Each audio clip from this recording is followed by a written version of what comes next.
So I'm just going to review with you how to sketch an exponential function. So first you have to remember that the basic function y is equal to c exponent x can look like two different things. It depends on your base. So your base, which is your c, has to be greater than 0 and different than 1, because if it's 1, it's going to be a straight line, and if it's negative, it's going to alternate between negative and positive, and we said that didn't work.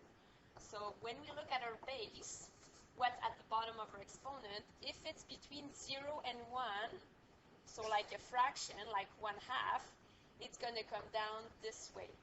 And what is the initial value? If you plug in 0 in your rule, if you try c exponent 0, this is going to be 1. So the initial value in this case would be 1. If you look at a c that is greater than 1, for example 2, then it's going to go up. What is the initial value? Again, so the first one here I did 1/2 exponent x, and this one I did 2 exponent x. If I plug in 0, 2 exponent 0 again is 1. So in both cases, it's gonna go to 1. Okay. Now you can see that 1/2 is the same as 2 exponent negative 1, and this is the same as 2 exponent negative x.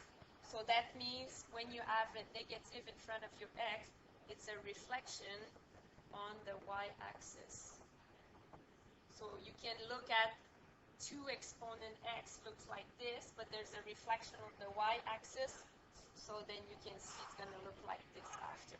So this is just a basic function that you have to keep in mind.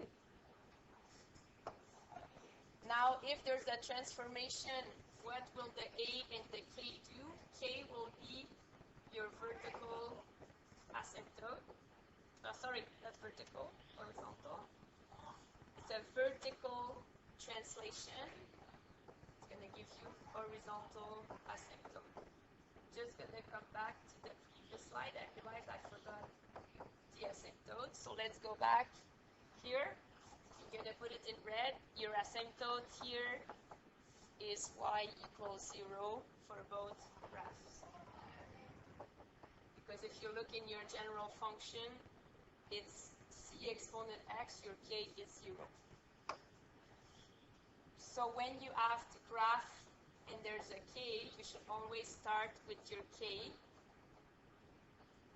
Your y is equal to k, that's going to be your asymptote.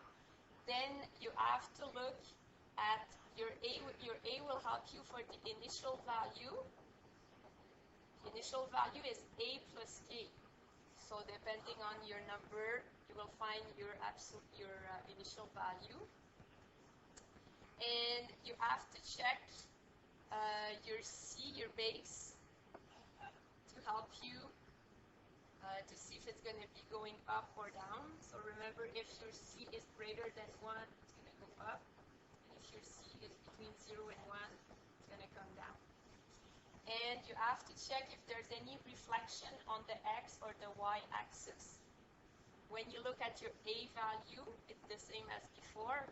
If it's negative, there's going to be a reflection on the x-axis. So for example, it could be like this. There's a reflection on